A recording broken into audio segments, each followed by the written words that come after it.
Francisco Javier Díaz es el director del Museo de Cuchillería de Albacete, que es increíble y estupendo. Bienvenido, gracias. Muchas gracias. Gracias por estar con nosotros. Un museo increíble, digo, que hay que visitar y que estamos de aniversario, 10 años. Sí, efectivamente, este año cumplimos 10 años de la apertura de ese museo, que se produjo en el año 2004.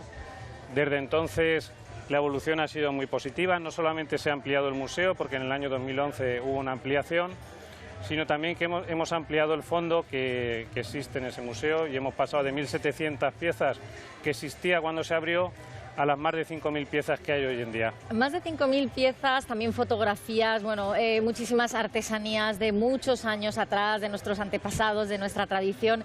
Esta casa del hortelano, que es característica, está enfrente de la catedral, es verde, con esos azulejos. Vamos, que quien lo ha visto no se le olvida. Es un edificio, además, donde está el museo. Sí, es uno de los pocos edificios que conserva la ciudad de Albacete. Es un edificio del año 1912, del arquitecto Daniel Rubio. Es un edificio que aúna varios estilo modernista, estilo renacentista, en fin, la verdad es que bastante singular, tiene una escalera que es preciosa, hay que verla. Sí. Y merece la pena visitar no solamente el edificio, sino también lo que en él se contiene. Como lo que estamos viendo ahora, que son piezas únicas, decía más de 5.000 piezas y más de 200.000 visitas también que lleva ya el museo, y esperan alcanzar las 250.000, es uno de los objetivos, que ya son visitas. A fecha de hoy tenemos 242.000 visitantes y esperamos alcanzar los 250.000 en este año tan especial de nuestro 10º aniversario. Estamos viendo imágenes. Dígame, háganos un recorrido más histórico desde la primera navaja que encontramos a las últimas. Bueno, tenemos navajas de la época romana, que son navajas muy similares a las que existen hoy en día. ¿La fecha más antigua de la navaja que encontramos en el museo? Tenemos navajas del siglo III y del siglo IV antes de Cristo. Tenemos también cuchillos de cirujano antiguos de esa época. ¿Cómo serían? Y luego ya pasamos pues a navajas pues de todos los siglos, del siglo XVI, siglo XVII, siglo XVIII. Estos dos últimos son los siglos dorados de la cuchillería española. Y no solamente tenemos navajas de Albacete, tenemos navajas francesas, tenemos navajas inglesas, tenemos navajas alemanas y tenemos todo tipo de navajas, es decir, navajas que servían para fruta, navajas que se utilizaban... Claro, de la agricultura, la mayoría, y que se siguen utilizando como elemento defensivo. Hay que recordar que, por ejemplo, la navaja fue muy importante en la Guerra de Independencia Española. Los franceses, que sabían que aquí se hacían, vinieron muchas veces a hacer requisas, nunca encontraron ninguna, no sabemos dónde las meterían, pero también existen esos elementos históricos. Y luego, aparte, no solamente navajas, tenemos también una sala exclusivamente dedicada a las tijeras. Hay que tener en cuenta que Albacete tuvo un auge importante como consecuencia de que en los siglos XVIII se empezó a consumir mucho papel y entonces era necesario tener elementos de corte para ese papel, y hay muchas tijeras de escribanía. Y luego, aparte, también tenemos tijeras pues para 1000 usos que todos conocemos a diario, de costura, tijeras para podar, en fin, tijeras despabiladeras, que es algo que no se conoce, que era para cortar el pábilo de las velas. El pábilo de las velas es ese trozo de cuerdecita que queda en la vela cuando se consume y que tiene esa tonalidad que se queda negro, chamuscado. Pues bueno, se cortaba ese pábilo y quedaba el pábilo recogido en una oquedad que luego se desechaba. Y aquí podemos ver, estamos viendo piezas únicas y con lógicamente su explicación para que ustedes puedan ver lo que representa, ¿no? Y van por orden.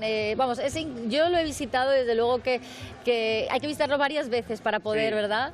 Sí, ahí ha aparecido una navaja muy curiosa, es una navaja dinamómetro, que solo tenemos una, y la verdad es que decimos que es la primera navaja multiuso que se hizo, porque se utilizaba por los escribanos, por un lado, para cortar las plumas con las que se escribía, pero luego por detrás la navaja tiene un muelle con el que pesaban los pigmentos con los que luego elaboraban sus propias tintas. En aquella época, pues cada escribano hacía su tinta, pesaba los pigmentos y en función de las cantidades que quería y cómo quería que fuese la tinta, luego lo mezclaba pues con agua o con algún secante o con algún tipo de producto y es una navaja muy curiosa del siglo XVIII, que hay pocas, la verdad. Sí. También, bueno, quien es de Albacete, a mí me cuentan muchísimo, mis abuelos me contaban siempre, ¿no? La imagen del cuchillero que vendía. Uno llegaba a la estación de tren y estaba el cuchillero con esa faja que se ponían, se iban liando la faja y dentro iban metiendo los cuchillos, otra vuelta a la faja, más cuchillos, y lo representa perfecto en la Plaza del Altozano, en pleno Albacete,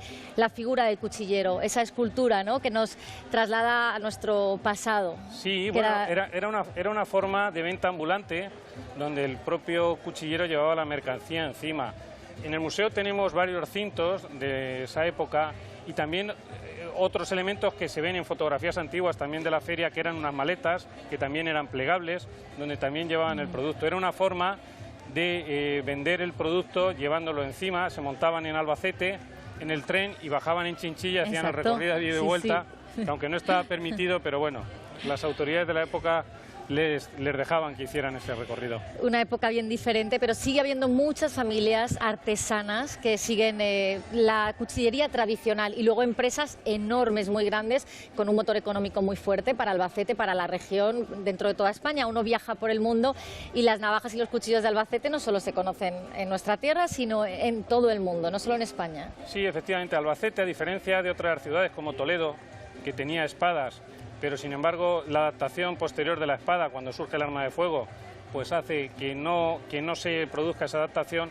En Albacete nos encontramos con la navaja, que era un elemento más para el campo, es decir, una época rural, pero sin embargo es cierto que en los años 60, en los años del desarrollismo español, hubo empresarios en la ciudad, conocido Arcos es una de las empresas más conocidas, pero bueno... Arcos, que por cierto fue pregonero el 6 de septiembre, Roberto Arcos. Supieron aprovechar esa transformación de lo que es España y también la transformación de lo que fue la cuchillería y dar ese salto de lo que es esa cuchillería más tradicional de una época rural, que viene representado por la navaja, que ha quedado más como un elemento artesano y como un elemento artístico, a una cuchillería como es la cuchillería de oficio, la cuchillería doméstica, que es la que hoy en día es el motor económico de la ciudad de Albacete y que supone pues mucho trabajo y mucho dinero. Le voy a permitir, me dejas un catálogo que ha traído el director del Museo de la Cuchillería. Quería enseñar, es que Gómez, la cuchillería Gómez, que son uno de los muchos que hay.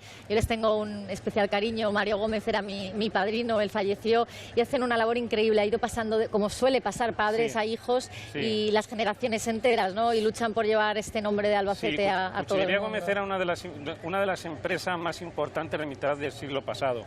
Tenía una fábrica muy importante en el polígono industrial Campoyano.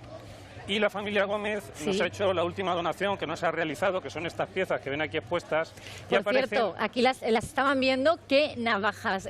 Aquí delante justo tenemos dos piezas que nos va a explicar. Y aparecen en el catálogo del año 68.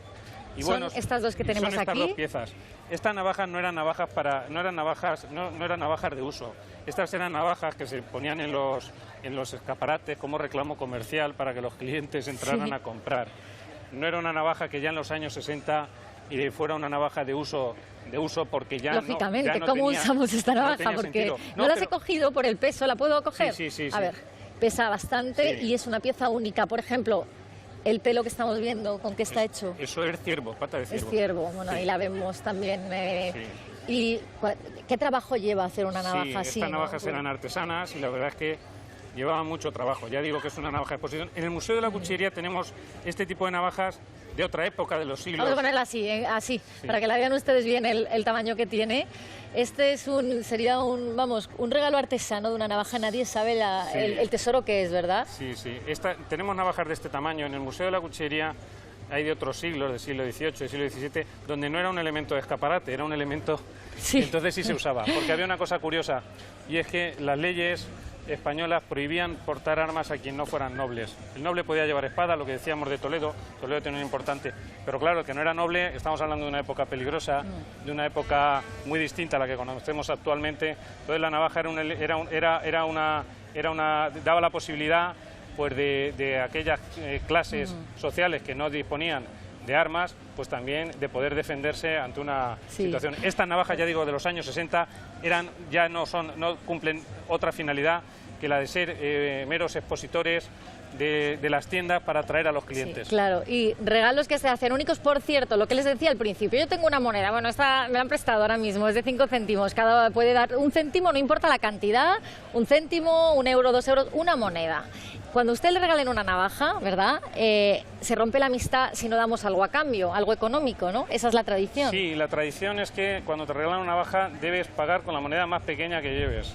O sea, que si llevas un céntimo, mejor que mejor, Sí, ¿verdad? Si llevas un céntimo mucho mejor. Bueno, Sí. es una tradición que existe y que, bueno, yo creo que está muy bien conservar las tradiciones. Para terminar, a las 9 de la noche, hoy, como el 10º aniversario del Museo de la Cuchillería, hay un concierto y muchas actividades, ¿verdad? Sí, Que se van hay sorteos, o sea, que tienen que visitar el Museo de la Cuchillería este año por muchos motivos. Sí, tenemos un concierto a las 9 de la noche en lo que es justo delante del Museo Municipal de la Cuchillería. El grupo se llama Surprise.